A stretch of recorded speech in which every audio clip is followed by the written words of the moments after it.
Το έκτο κινηματογραφικό φεστιβάλ της Νάουσας έληξε πριν λίγες μέρες.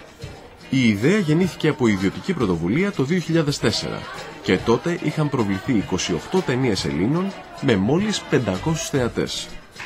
Σήμερα βέβαια τα πράγματα έχουν αλλάξει πολύ. Φέτος φιλοξενήθηκαν περισσότερες από 200 ταινίες από 40 χώρες.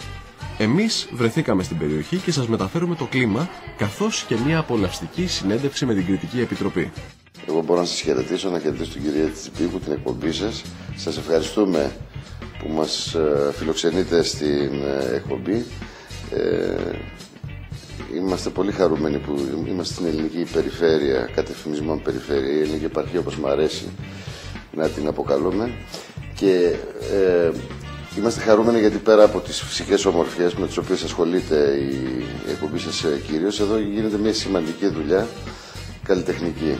Σημαντικές ταινίες, ένα διεθνές φεστιβάλ, θα σας εξηγήσουν φυσικά για τα παιδιά τους όρους και τον τρόπο. Εμείς εδώ καλούμαστε απλώς με όση ευαισθησία διαθέτουμε, όση γνώση διαθέτουμε, να διαλέξουμε ταινίες οι οποίες είναι σημαντικές.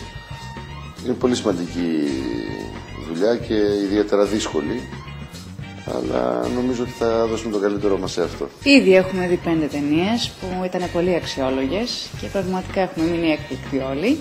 Έχουμε να δούμε άλλες, τουλάχιστον στο δικό μας τμήμα μυθοπλασίας, άλλες 62. 60 σίγουρα. Ναι, αλλά τουλάχιστον τα προγνωστικά είναι πολύ καλά. Γενικώς είναι σημαντικό να γίνονται φεστιβάλ, να εισπυρώνεται ο κόσμος γύρω από το σινεμά, γιατί στη χώρα μας, όπως ξέρετε, υποφέρουμε σε αυτό το κομμάτι. Έτσι κι αλλιώς, τα δύο σημαντικά φεστιβάλ στη Θεσσαλονίκη, το ένα και στη Δράμα το άλλο, τώρα εδώ και 6 χρόνια έρχεται και της Νάουσας να πλησιώσει αυτό τον κορμό, δίνουν μια δυναμική. Πάντα είναι σημαντικό να γίνονται φεστιβάλ, να συναντιούνται άνθρωποι και να μπλέκονται διαφορετικοί πολιτισμοί, γιατί όπως και να το κάνει μαθαίνουμε ένας από τον άλλον.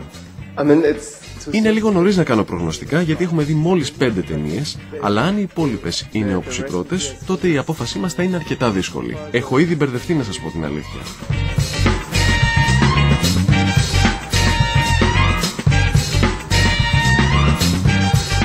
Μπορεί όμως ο κινηματογράφος και τα κινηματογραφικά φεστιβάλ να ενισχύσουν τον τουρισμό μιας χώρας? Εγώ πιστεύω ναι, γιατί ο κινηματογράφος πάντοτε είναι ένα μόχλο για τουρισμό. Ξεκίνησε ακόμα και στην Ελλάδα. Ο τουρισμός δεν ξεκίνησε παλιά με τις ταινίες Boyne Dolphin, με Zorba, τέτοιες διάφορες ταινίες, και κάθε γενιά είναι κάτι καινούριο να δει και λέει «Αχ, θέλω να πάω εκεί». Και αυτό σίγουρα μπορεί να συνδεθεί και με φεστιβάλ και με τις ταινίες, ο τουρισμός. Στόχο του φετινού φεστιβάλ είναι να προβάλλει σπουδαίες ταινίες μικρομήκους, να ψυχαγωγήσει το κοινό και να δώσει τη δυνατότητα σε όλο τον κόσμο να παρακολουθήσει ένα υψηλό επίπεδο πολιτιστικό αγαθό. Δώσε μας μερικές πληροφορίες για το φετινό φεστιβάλ. Τι καινοτομίες έχει σε σχέση με τα περσινά, πόσες συμμετοχές, τι κατηγορίες? Οι συμμετοχές είναι 200 ταινίες από 40 διαφορετικές χώρες. Οι ταινίες που φιλοξενούμε στο φεστιβάλ ανήκουν στις κατηγορίες μυθοπλασίας, των πειραματικών, των κινουμένων σχεδίων, ταινίες νεανικές και σπουδαστικές και ταινίες κινητών τηλεφώνων. Το οποίο είναι και από τις καινοτομίες του φεστιβάλ, διότι ακριβώς πατάει πάνω στον ψηφιακό χαρακτήρα του. Το φεστιβάλ της Νάουσας είναι ένα φεστιβάλ του ψηφιακού κινηματογράφου και οι ταινίες που φιλοξενούνται είναι ακριβώς ταινίες οι οποίες είναι γυρισμένες με ψηφιακά μέσα ή προβάλλονται ψηφιακά. Ποιες είναι οι φιλοδοξίες σας σε σχέση με την ανταπόκριση του κόσμου, ειδικά από την τοπική του κοινωνία? Η ανταπόκριση είναι συγκινητική, θα έλεγα. Ο νέος κόσμος της πόλης και γενικότερα της ευρύτερης περιοχής έχει αγκαλιάσει την προσπάθεια.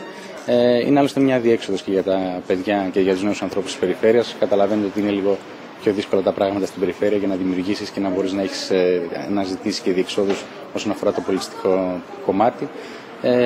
Και ακριβώς αυτό κάνει το φεστιβάλ. Δίνει δυνατότητα στους νέους ανθρώπους να ζήσουν κάτι διαφορετικό, να συμμετάσχουν σε μια μεγάλη γιορτή του πολιτισμού.